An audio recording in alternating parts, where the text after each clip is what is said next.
પરમ કૃપાળુ પરમાત્માએ જે આપણને આ શ્રેષ્ઠ સમય આપ્યો છે તે બદલ પરમાત્માનો આભાર વ્યક્ત કરીએ છીએ.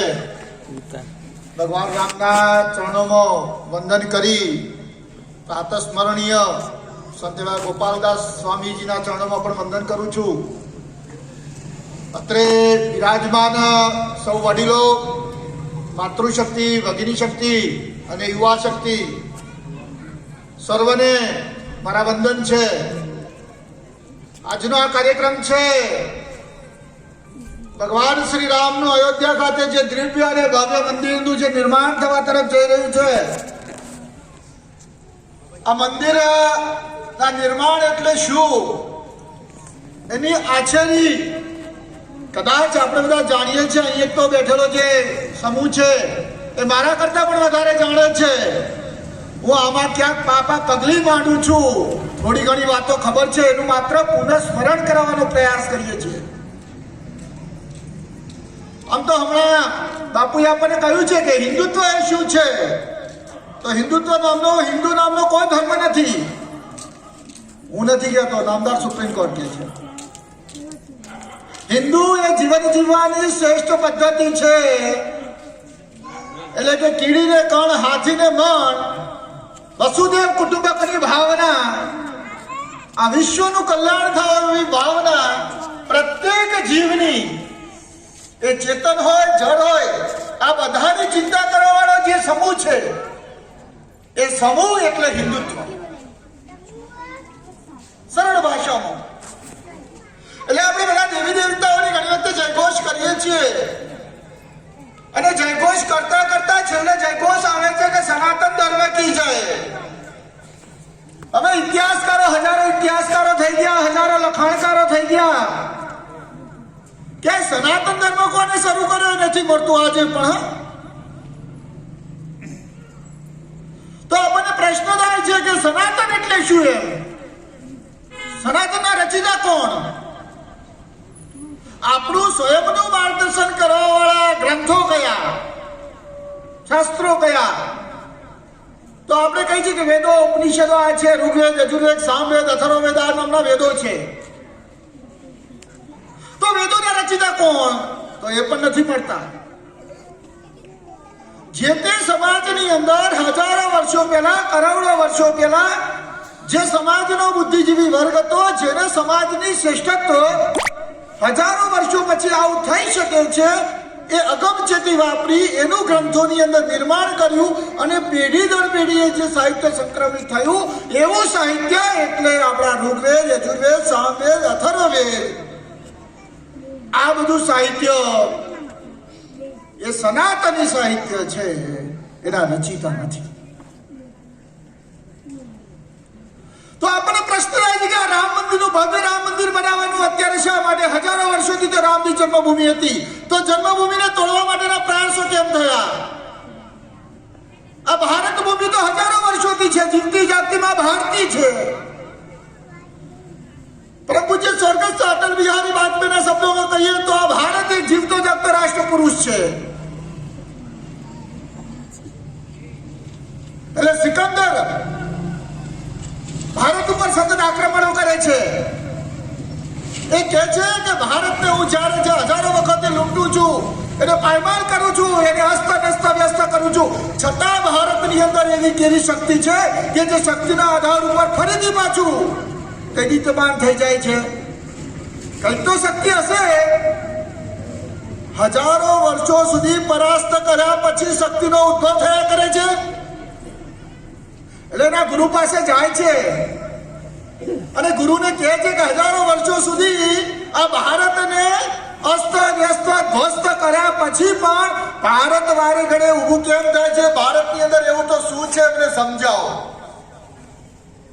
એના ગુરુ કહે છે કે હવે પછી તું આક્રમણ કરવા જાય ત્યારે તારી પાસે જેટલા હોય એટલા હાથી ઘોડા લઈ જજે. તું ભારતની અંદરથી ધન દોલત ખૂબ લાવે છે. આ વખતે બની શકે તો એના પુસ્તકો લાવજે, તું એના ગ્રંથો લાવજે. અને તારા અંદર હજુ તેવડ હોય તો કોઈ સંત પુરુષને લાવી શકતો હોય તો લાવજે. ભારત સિકંદરનું આક્રમણ થાય છે. નાલંદા વિદ્યા એની લાઇબ્રેરીના જેટલા પણ પુસ્તકો હતા એ પુસ્તકો એના હાથી ઘોડા ઉપર ટીંગાળવામાં આવે છે, નાખવામાં આવે છે. સંત, ભારતના સંતને તો લઈ શકવાની એની તાકાત નથી. છેલ્લે એવું કહે છે ભારત હવે ઊભું ના થવું જોઈએ. આધાર ઉપર એની નાલંદા વિદ્યાપીઠ જે છે એની લાઇબ્રેરીને આગ ચાપે છે અને લાઇબ્રેરીને બળતા 6 મહિના લાગે છે. એ લાઇબ્રેરીમાં જે સંગ્રહિત સાહિત્ય હતું એને બળતા 6 મહિના લાગે છે. આ નાલંદા વિદ્યાપીઠ ભારતની શ્રેષ્ઠતા એટલી હતી કે દર વર્ષે વિદેશમાંથી 10,000 લોકો એડમિશન માટેના ફોર્મ ભરતા, 9,000 લોકો રિજેક્ટ થતા, 1,000 ને જ પ્રવેશ મળતો. 9,000 લોકો પાછા જતા કે ભારતની વિદ્યાપીઠોમાં તમને જ્ઞાન માટેની જગ્યાઓ નથી. એ લાઇબ્રેરીને બળતા 6 મહિના લાગે છે. તો પછી આ બધું સાહિત્ય સળગી ગયું, તો પછી સનાતની ક્યાંથી રહ્યું? તો હમણાં બાપુએ આપણે જેમ કહ્યું છે કે સંસ્કારોનું પેઢી દર પેઢી સીધું સંક્રમણ થાય છે. આપણા બાપ દાદાએ ક્યાં આપણને લક્ષ્મી માતા એ ભગવાન સ્વરૂપે છે, ધનતેરસના દિવસે એનું ધન પૂજન કરવું જોઈએ, એ માતૃ સ્વરૂપે છે, એવું ક્યાં શીખવ્યું આપણને? પેઢી દર પેઢી સીધું સંક્રમિત થયું. આપણે એમાંથી જ્ઞાન લઈ લીધું અને આવું હજારો વર્ષોથી સનાતની સ્વરૂપે એક જ્ઞાન ચાલી આવ્યું છે. એટલે હજારો પુસ્તકો લઈ ગયા, સળગી ગયા, છતાં ભારત એવું છે. એટલે તુલા ભાયા કાગ ને વાંચતા લખતા નતું આવડતું, પણ એટલા બધા પદો, રચનાઓ, વ્યાખ્યાનો રચી દીધા કે હજારો વિદ્યાર્થીઓ પીએચડી કરતા થાકે છે.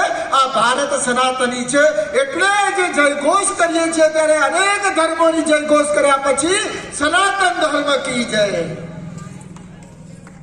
એટલે સનાતન છે. આપણને લાગે છે કે ભારતની આ સૃષ્ટિ ઉપર પ્રવેશ કર્યા પછી અહીંયા જેટલું જન્મનું મહત્વ છે, ચાલવાનું મહત્વ છે, એટલું વિનાશનું મહત્વ છે. એટલે કેવું સરસ મજાનું છે. આ પૃથ્વીના ઉત્પત્તા સ્વયં બ્રહ્માજી, એને ચડાવનારા ભગવાન વિષ્ણુ નારાયણ અને એનો સર્વનાશ કરવા વાળા દેવાધિદેવ મહાદેવ. આપણે બધા તો એમ કહીએ છીએ કે મારનાર કરતા બચાવનાર મહાન છે. તો પછી બધા દેવી દેવતાઓનો જયઘોષ કરી દેવાધિદેવ મહાદેવની જય.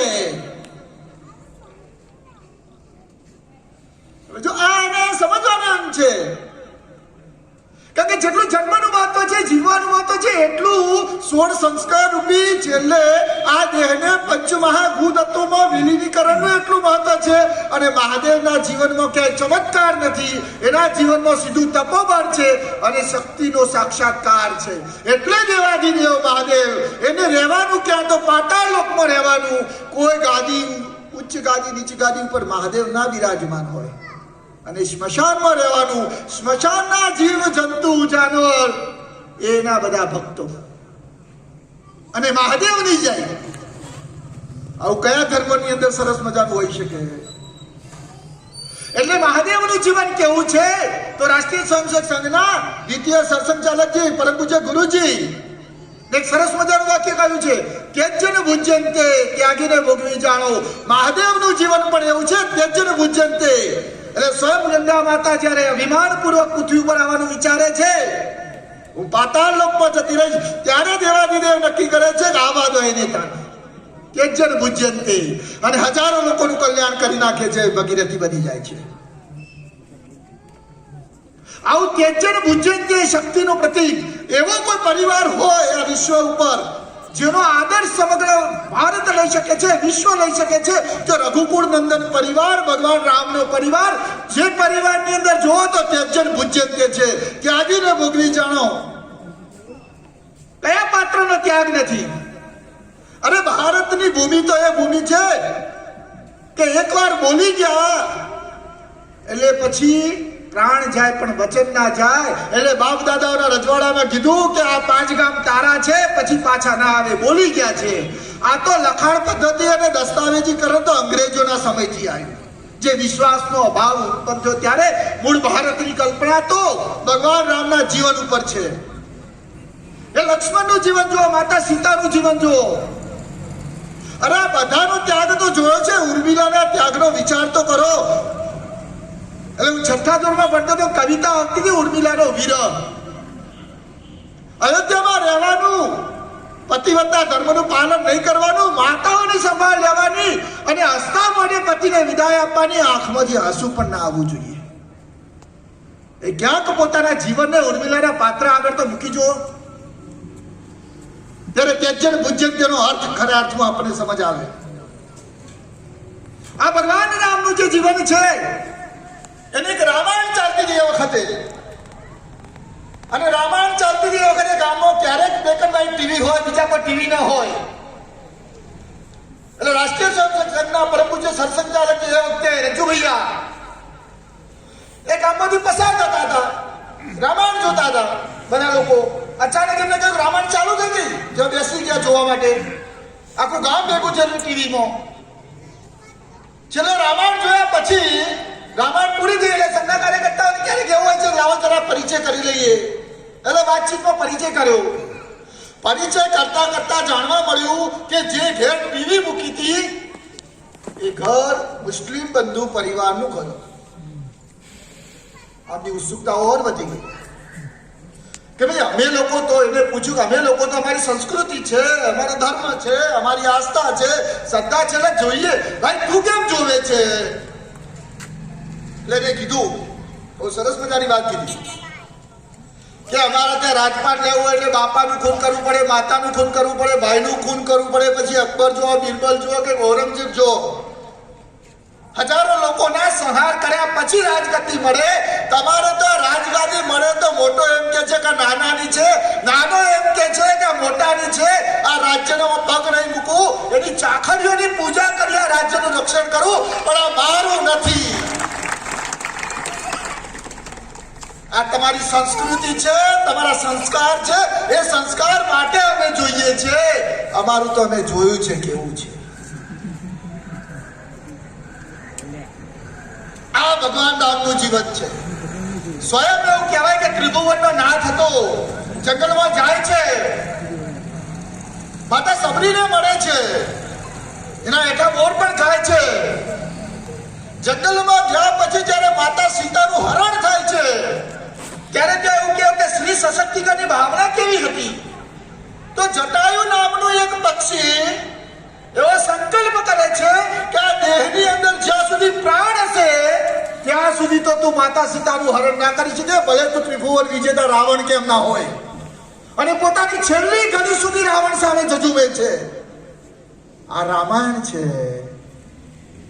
અને બીજું મહાભારતનો વિચાર કરીએ કે સ્વયં દેવવ્રત પિતામાં ભીષ્મ બેઠા હોય છે, અનેક ધનુર્ધારીઓ બેઠા હોય છે અને દ્રૌપદીના વસ્ત્ર હરણ થાય છે. રામની પરિવાર ભાવના આના ઉપરથી આપણને સમજ આવે છે. રામ જ્યારે કહ્યું કે રામ સેતુ બાંધવાનો છે અને રામ સેતુનું નિર્માણ કરવાનું છે, રામે શું છે કે આદર્શ ચરિત્રવાન છે, એક વિચાર છે, એક શ્રદ્ધા છે, એક આસ્થા છે, એક દ્રષ્ટિ છે. એ રામ છે. રામ એ વ્યક્તિ સ્વરૂપે નથી. એટલે જ્યારે રામ સેતુ બાંધવાનો હોય છે ત્યારે જાંબવંતી જો વ્યક્તિ આવે છે અને કહે છે હનુમાનજીને કે માતા સીતા ક્યાં છે તો શોધો. હનુમાનને પોતાની શક્તિનો વિશ્વાસ નથી એ વખતે. ત્યારે જાંબવંતી યાદ કરાવે છે કે 7 સમુદ્ર તું કૂદી શકે છે હનુમાન, બીજો કોઈ નહીં કૂદી શકતો. એમ જે વખતે 89 અને 90 ની રથયાત્રા અને કાર સેવાઓ થઈ હતી એના અનુભવી લોકો અહીંયા બેઠા છે.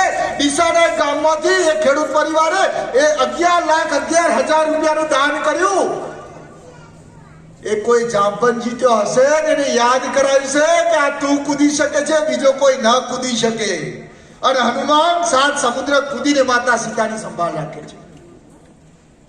આ રામ સેતુ બાંધવા માટે રામ ભગવાન સ્વયં પથ્થર લઈને સમુદ્રમાં નાખે છે. એ પથ્થર ડૂબી જાય છે. સ્વયં ભગવાન પથ્થર નાખે છે, ભગવાન ડૂબી જાય છે. ત્યારે કહે છે કે ભાઈ રામ નામનો પથ્થર નાખો તો એ તરશે. રામ વ્યક્તિ સ્વરૂપે નથી, રામ વિચાર સ્વરૂપે છે. અને રામ નામનો પથ્થર નખાય છે ત્યારે એ કરે છે. આ ભવ્ય અને દિવ્ય રામ મંદિરનું નિર્માણ છે. રામ નામ ઉપર રામ મંદિર છે. કોઈ વ્યક્તિ ઉપર નથી. એ નલ અને નીલ નામના જે એન્જિનિયરો હતા એને એટલી ચિંતા કરી હતી કે આખા અભિયાનની અંદર એક ઘર છૂટી ના જાય એમાં વચ્ચે ખીચકોલી આવી ગઈ હતી કે બે પથ્થરોની તિરાડ વચ્ચે આ ગામમાં રહેવા વાળો છેવાડાનો છેલ્લો માનવી છૂટી ન જાય રામ ભક્તિ કરવામાં. આ આપણા ભાગે આવેલું કામ છે. જ્યારે લંકા વિજેતા થાય છે ત્યારે પણ લક્ષ્મણ પૂછે છે કે આ સોનાની લંકા કે ન મેં લક્ષ્મણ રોજ દે આ મારે સોનાની લંકા શું કરવાની? જનની જન્મભૂમિ સ્વર્ગથી કરી હશી. આ જનની અને જન્મભૂમિ અયોધ્યા જ મારી સર્વશ્રેષ્ઠ છે અને રાવણ ત્રિભુવનના નાથનું અભિમાન એ બ્રાહ્મણનું અભિમાન ઠેકાણે લાવવા માટે યુદ્ધ લડાય છે. એ લંકા માટે યુદ્ધ નતું લડાયું. એ ભગવાન રામે જો ઈચ્છ્યું હોત તો વાલીનો સહકાર લઈને માતા સીતાને ઘડીના છઠ્ઠા ભાગમાં લાવી શકતા હોય. કારણ કે વાલી એટલો તાકાતવર હતો કે રાવણને 6 મહિના સુધી બગલમાં દબાવી રાખી શકે એવો તાકાતવર વાલી હતો. એ વખતે ભગવાન રામને વાલીની જરૂરિયાત હતી, પણ વાલી એ અધર્મના પક્ષે હતો. પોતાના ભાતૃની પત્ની ઉપરની કુદૃષ્ટિ હતી એની. જ્યારે ભગવાન રામ વાલીને હણે છે ત્યારે વાલી છેલ્લી ઘડી પૂછે છે ભગવાન મેં તો તમારે કોઈ બગાડ્યું નથી, તમને મળ્યો નથી તો શા માટે તમે? ત્યારે ભગવાન રામ કહે છે કે પુત્રની પત્ની, બેન અને ભાતૃની પત્ની સામે કુદૃષ્ટિ કરવી એ પાપ છે અને તને એ માટે હણવો એ મારા માટે પુણ્ય છે. આ સમજાવે છે ત્યારે પોતાના દીકરા અંગદને કહે છે કે ભગવાનના ચરણોમાં તારું જીવન આપજે અને રામ નામરૂપી પગ જે અંગદ લંકાની નગરીમાં મૂકે છે એ પગનું મહત્વ શું હોય છે? આ રામનું જીવન છે. એ ધર્મ યુદ્ધ હતું, માતા સીતા માટેનું યુદ્ધ નહોતું. સમગ્ર વનવાસ દરમિયાન અયોધ્યાનો રાજા નીકળે છે પણ પાછો આવે છે ત્યારે મર્યાદા પુરુષોત્તમ શ્રી રામ બને છે. ત્યાં સુધી અયોધ્યાના રાજા હોય છે અને મર્યાદા પુરુષોત્તમ કેવો મર્યાદા પુરુષોત્તમ? જો પોતાના યુદ્ધ માટે અયોધ્યાથી સૈન્ય બોલાવી શકતા હોત, પોતે તો સ્વયં રાજા હતા. નહીં, હું જે જગ્યાએ રહું છું તે નર વાનર છે, જીવ જંતુ પશુ પક્ષી જે છે એ સામાન્ય લોકોને વિશિષ્ટ પ્રકારની આવડત અને શક્તિ કઈ રીતે કેળવી શકાય અને સામાન્ય લોકોનું સંગઠન કઈ રીતે નિર્માણ કરી શકાય એ સંગઠન નિર્માણ કરવાની પ્રક્રિયા ભગવાન શ્રી રામે આપી છે. આ ભગવાન શ્રી રામ એ શક્તિનું એવું પ્રતીક છે કે હજારો વર્ષો સુધી આજુબાજુના ક્ષત્રિય રાજાઓ નું ત્યાં એકત્રીકરણ થતું અને અયોધ્યામાં જ મોટા અયોધ્યાનું જે કુળ હતું રઘુકુળ એની અંદર જ મોટા ભાગના તેજસ્વી રાજાઓ હતા. અને સાચી વાત કહું તો શક્તિને સૌ કોઈ પ્રણામ કરે, બાકી દુર્બળ આગળ મિત્રતાનો પણ કોઈ હાથ લંબાવતું નથી. એટલે અયોધ્યાની અંદર પણ આ ક્ષત્રિય રાજાઓ જ્યારે એકત્ર થતા ત્યારે શક્તિની ઉપાસના કરી અયોધ્યાનું જેવું રાજ્ય છે એવું અમારું રાજ્ય કેમ ન બને? એટલે રામ રાજ્યની જે કલ્પના હતી એ તે સાકાર કરવા માટે થતું એવું શક્તિનું પ્રતીક એટલે અયોધ્યા. આ શક્તિના પ્રતીક જો તૂટે, આસ્થાનું કેન્દ્ર તૂટે, શ્રદ્ધાનું કેન્દ્ર તૂટે તો હજારો વર્ષો સુધી જે વિદેશી આક્રમતાઓએ અભ્યાસ કર્યો ભારતનો કે ભારતને પરાસ્ત કર્યા પછી ભારત પુનઃ ઊભું કેમ થાય છે? તો શક્તિના કેન્દ્ર ઉપર આ બધા રાજાઓ એકત્ર થવાનું બંધ કઈ રીતે થાય? જો આ શક્તિ બધા એકત્ર થશે તો શક્તિનું પ્રાગટ્યકરણ થશે. એકત્ર ન થાય એ માટે અયોધ્યાને ધ્વસ્ત કરી એટલે બાબરનો સેનાપતિ મીર બાકીમ 1528 ની અંદર એ અયોધ્યાનું જે મંદિર હતું એને ધ્વસ્ત કરી એનો જે કાટમાળ હતો ત્યાં આગળ ઢાંચાનું નિર્માણ કરી દીધું અને ત્યાં પોતે એકત્ર થવાનો વિચાર કરવાનું શરૂ કરી દીધું કે જેથી જે હિન્દુત્વની શક્તિ છે એ એકત્ર ન થઈ શકે. આ શક્તિમાં કેવું હોય છે? 1998માં અણુ પોખરણ ધડાકો થાય છે. આપણા પરમ પૂજ્ય સ્વર્ગસ્થ અટલ બિહારી વાજપેયીજી એ વખતના વડાપ્રધાન હોય છે. અણુ પોખરણ ધડાકો થાય છે ત્યારે આખા વિશ્વની અંદર ભારત हाहाकार मचे जाए छे. भारत ने इतना बड़ा काम कर दिया, अणु में पोखरण धड़ाका कर दिया, क्या करने वाला है भारत किसी को पता नहीं. આખા વિશ્વનું મીડિયા વાજપેયીની જોડે આવી જાય છે એ વખતે અને વાજપેયીજીને સરળ શબ્દોમાં પૂછે છે आपको पता है अटल जी आपने क्या कर डाला है? भारत के साथ विश्व के सारे देश व्यापारी संगठन तोड़ दिए जाएंगे। वर्ल्ड ट्रेड ऑर्गेनाइजेशन और अन्य जो संस्थाएं हैं वो सारी संस्थाएं आपसे कोई संबंध नहीं बनाए रखेंगे। आप क्या करेंगे? भारत कैसे जी सकेगा? विश्व में उभर नहीं सकता भारत। शक्ति कोने कहेवाय?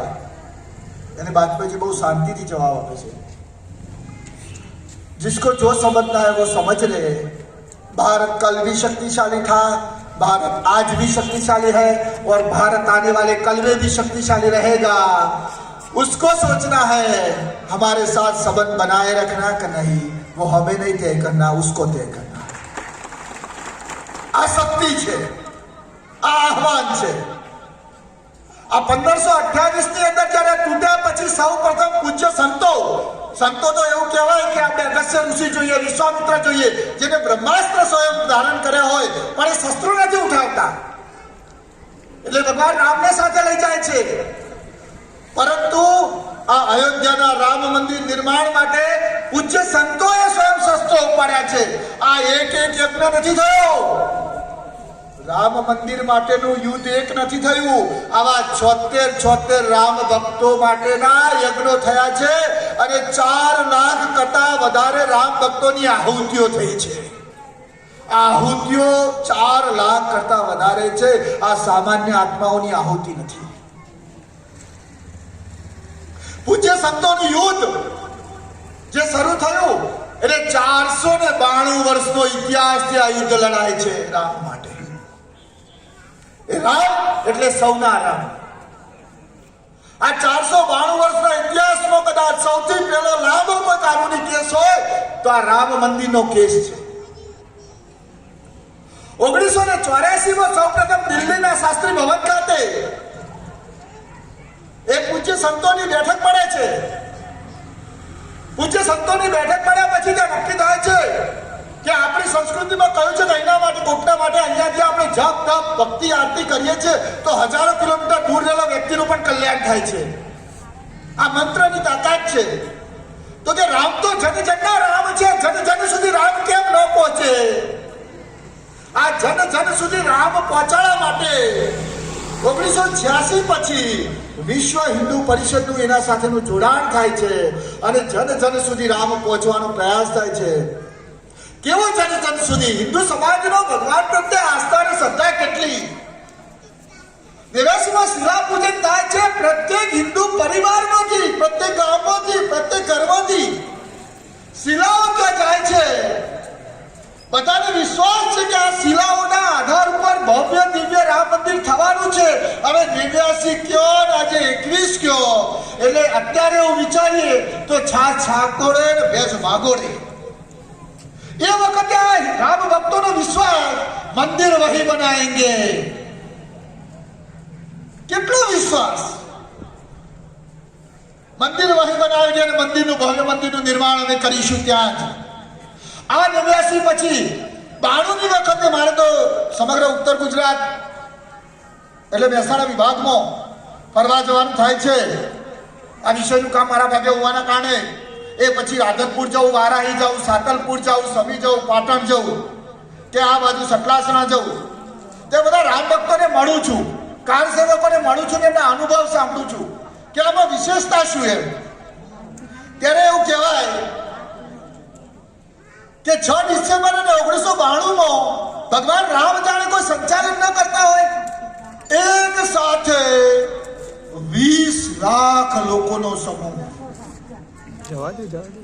કલ્પના કરીએ આપણે 20 લાખ લોકોનો સમૂહ એક સાથે જાણે સરયુ નદીમાં પૂર આવ્યું હોય એમાં રામ ભક્તોનું પૂર આવ્યું, એક સાથે ઢાંચાની ઉપર સુધી ચડ્યું અને 4 વર્ષ સુધી જે કામ ન થઈ શકે એવું કામ 4 કલાકમાં પૂરું થઈ ગયું। અને 4 કલાકમાં પૂરું થઈ જાણે સરયુ નદીના પૂર ઓસરી ન જતા હોય એમ આખા ભારતની અંદર રામ ભક્તો જાણે 3, 4, 5, 6 કલાકમાં તો આખા રામ ભક્તો ઓસરી ગયા। ખબર જ ના પડે કે અહીંયા કોઈ આવી। આ સ્વયં કદાચ ભગવાનની ઈચ્છા અને કલ્પના હોઈ શકે તો શક્ય બને કે 4 વર્ષનું કામ 4 કલાકમાં પૂર્ણ થઈ શકે। આ તો સ્વયં ભગવાન કદાચ હોય અને એના બધા નિમિત્ત હોય.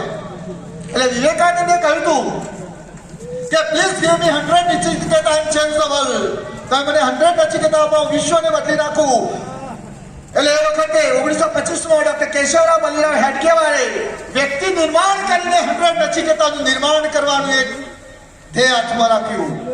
એ 84 પછી રામ મંદિર એના એજન્ડામાં મુકાયું. અને 2010 ની અંદર આજે પણ કહું છું, અયોધ્યાની આજુબાજુનો એક પણ રાજપૂત રાજા પગમાં ચાખડી અને માથે પાઘડી પહેરતો નથી. એનો સંકલ્પ છે જ્યાં સુધી ભવ્ય દિવ્ય રામ મંદિરનું નિર્માણ નહીં થાય ત્યાં સુધી અમે પગમાં ચાખડી અને માથે પાઘડી નહીં પહેરીએ. એક મહારાષ્ટ્રના બેન છે, 30 વર્ષ સુધી અનાજનો દાણો કાઢ્યો નથી. 30 વર્ષ સુધી. એક વિઠોડાના માજી છે, કાર સેવામાં ગયેલા, 2 ભેંસો રાખે છે અને ગ્રામીણ 30 વર્ષ સુધી આ ભવ્ય અને દિવ્ય રામ મંદિર માટે 1 લાખ રૂપિયા ભેગા કર્યા છે. આ લો 1 લાખ રૂપિયા માજી છે. એટલે કેટલું શ્રદ્ધા આસ્થા જેની કલ્પના જ ન કરી શકે. એટલે 2010માં પણ જયારે અલ્હાબાદ હાઈકોર્ટે ચુકાદો આપ્યો 3 ભાગમાં જમીનને વેચી, ત્યારે રામ જન્મભૂમિના ભક્તોએ કહ્યું નહીં, મંદિર વહી બનાએંગે. ફરીથી સુનાવણી શરૂ થઈ સુપ્રીમ કોર્ટની અંદર. અનેક પ્રયાસો થયા. 92 વર્ષનો એડવોકેટ, 92 યર. આપણે તો ઉભા રહેવાની કલ્પના ન કરીએ. 8 કલાકની સુનાવણી ચાલે, 10 કલાકની સુનાવણી ચાલે. પોતાના જૂતા બહાર કાઢીને આવે કોર્ટની બહાર. પેલો જજ કહે છે કે આપણે 92 યર છે, આપ બેસી જાઓ. કે છે હું ભગવાન રામ વતી દલીલ કરું છું, મારે બેસવાનું ન હોય. કે પગમાં બૂટ કેમ નથી પહેરતા? આ તો રામ મંદિર છે, જો ભગવાન રામની સુનાવણી ચાલી રહી છે, હું ન બેસી શકું. આપણને કદાચ ખબર નહીં હોય કે આ કેસનો અરજદાર કોણ છે. આખો કેસ આપણે સમજ્યા છીએ. આખા કેસનો જે પણ ચુકાદો આવ્યો છે એના આપણો પુરાતત્વ વિભાગ છે એને સંશોધન કર્યું છે, નીચે ખોદકામ કર્યું છે. ખોદકામ કર્યા પછી અંદરથી જે પુરાવા મળ્યા છે એ પુરાવાના આધાર પર કહ્યું છે કે આ રામ મંદિર હતું, રામ જન્મભૂમિ છે એટલે મળ્યું છે. પણ આ કેસનો અરજદાર કોણ? આ ઇતિહાસનો એક એવો કેસ છે કે જેમાં સ્વયં ભગવાન રામ અરજદાર છે. એટલે આપણે મૂર્તિમાં પ્રાણ પ્રતિષ્ઠા કરીએ છીએ એટલે મૂર્તિ સજીવ ગણાય છે. રામ લલ્લા છે, સજીવ બાળક છે. ભારતના બંધારણને વાલી નિમવાના અધિકાર આપ્યા છે. એટલે રામ લલ્લાના વાલી છે એ સ્વયં રામ વતીથી દલીલ કરી રહ્યા છે. બાળક પોતાનું ઘર માગે છે. આ રામ લલ્લાનું ઘર બનવા જઈ રહ્યું છે. અને આટલા લાંબા સંઘર્ષ પછી, એટલે આ કેસનો અરજદાર જ ભગવાન રામ હોય તો તમારે મારે શું ચિંતા કરવાની થાય? પરંતુ જ્યારે આ કેસનો ચુકાદો આવ્યા પછી ભારત ફરીથી ઉન્નત મસ્તકે થઈ રહ્યું છે. આજે દિલ્હીની અંદર લક્ષ્મીનારાયણ ભગવાનનું મંદિર છે, પણ એ બિરલા મંદિર છે, લક્ષ્મીનારાયણનું નથી.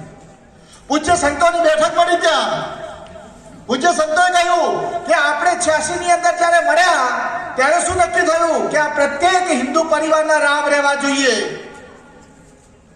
તો ફરીથી હિન્દુત્વનું જાગરણ થાય, ફરીથી પ્રત્યેક હિન્દુ ઘર સુધી પહોંચો અને હિન્દુ ઘર સુધી પહોંચી પ્રત્યેક હિન્દુ પરિવારની સહભાગીદારી આ મંદિર બનવું જોઈએ. આ મંદિર એવું હોવું જોઈએ.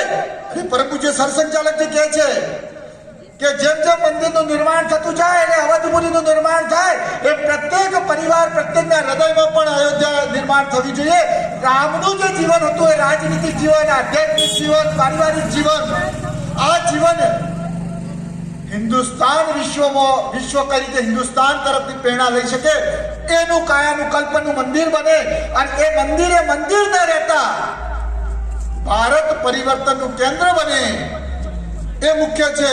એટલે ગાયત્રી પરિવાર, સ્વાધ્યાય પરિવારના જે સંતો મહંતો પુરુષો થઈ ગયા એ લોકો આજે પણ ઘોષણા કરે છે કે 2021 પછી મા ભારતી પુનઃ વૈભવ તરફ પ્રયાણ કરી રહી છે. આપણા સંતો મહંતો હજારો કિલોમીટરનું ભારત ભ્રમણ કર્યું હોય છે. ભારત ભ્રમણ કર્યા પછી પોતાની ભવિષ્યવાણી વાગતા હોય છે અને ભારત ભવિષ્યવાણી એવું કહે છે 2023માં જ્યારે અવધપુરીની ધજા ત્યાં ફરકતી થશે એટલે વિશ્વને વસુદેવ કુટુંબકની ભાવના ચરિતાર્થ કરવી પડશે, એ કોઈ નહીં એનાથી છૂટી શકે. એટલે ઇંગ્લેન્ડનો વડાપ્રધાન કહે છે કે ઇંગ્લેન્ડનો સુરત આખા વિશ્વની અંદર તપતો હતો, એટલું બધું રાજ્ય હતું. આજે ઇંગ્લેન્ડને સ્વયં પોતાનું અસ્તિત્વ જાળવવું છે.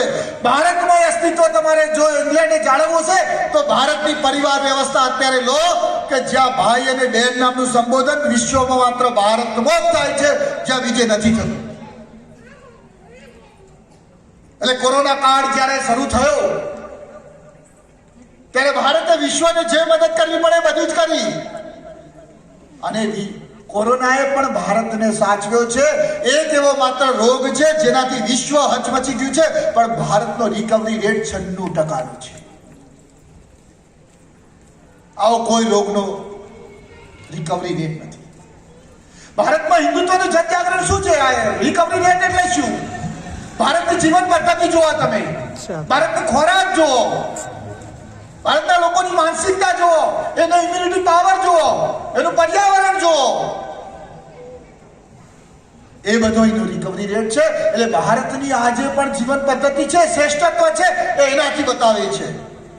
ભારત વિશ્વ તરફ પ્રયાણ કરે છે તો ભારતનો એક વડાપ્રધાન છે.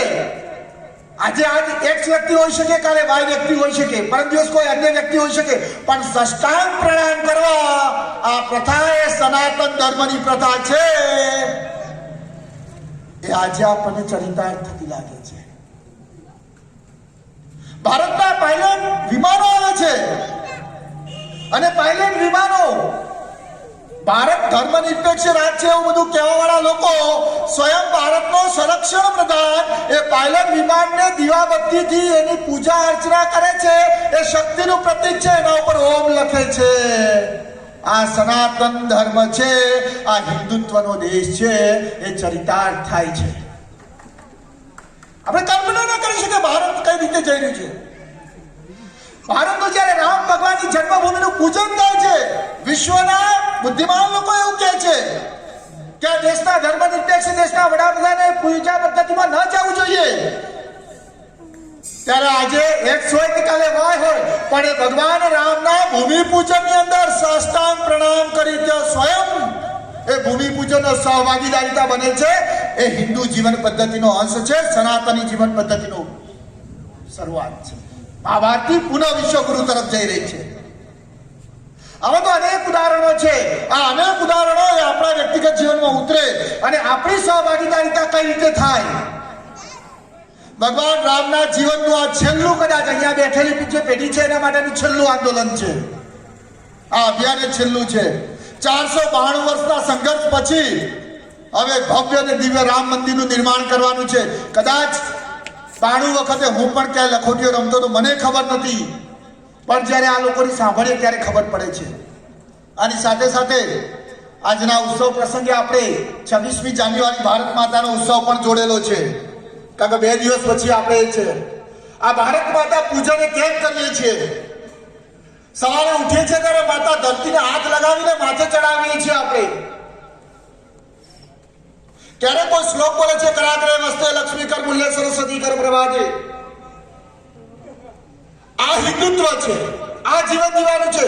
ધરતી માતા તારા ઉપર પગ મૂકું છું, તું મને સહન કરવાની, મને માફ કરજે, આ બધું હિન્દુત્વ છે. ત્યાં નહીં, આ દેશનું સર્વોચ્ચ ન્યાયાલયનું મકાન બનતું હોય તો જેમ આપણા ઘેર પાયા ખોદાય ને ધરતી માતાનું પૂજન થાય, એમ સર્વોચ્ચ ન્યાયાલયના મકાન માટે પણ મા ધરતીની માફી માંગવામાં આવે છે કે તારા ઉપર અમે મકાન બનાવવા તરફ જઈ રહ્યા છે, અમને માફ કરજે, તું શક્તિ આપજે, અમને સાચવજે. એટલે 26મી જાન્યુઆરીનો કાર્યક્રમ છે અને આ માતાનું છે. એટલે ક્યાં કોઈને પૂછી જોજો, કોઈનું કૂતર્યું, મંદિર્યું, ખોડા બોડાનું અથવા માતાજીનો એક ચાહડો દબાયો હોય જમીન તો શું થાય? કોઈ ઘરના કરામાં જમીન દબાઈ હોય માતાજીની 1.5 ફૂટ તો શું થાય? હું વડાવલી ગામનો પટેલ છું, મને ખબર છે. અમારા કુટુંબમાં એક ભાઈને 9 છોકરા હતા, 2 પરણાયેલા હતા, તો હે તળિયા ઝાટક કરી નાખે. તો આ તો સ્વયં ભગવાન રામનું દબાયેલું હોય. એ બધા જે દબાવવાવાળા છે એ બધાનું અત્યારે શું થઈ રહ્યું છે? એ ભગવાન રામની ઈચ્છા હોય તો જ થાય, બાકી તમેનું પ્રતીક છીએ. આટલું કહી આપણે બધા સૌ અહીંયા બેઠેલી સજ્જન શક્તિ ભગવાનના શુભ કાર્યની અંદર નિમિત્ત માત્ર છીએ, સાથે જોડાઈએ. સમયની એક મર્યાદા છે એને ધ્યાને રાખી. અસ્તુ. ભારત માતા કી જય.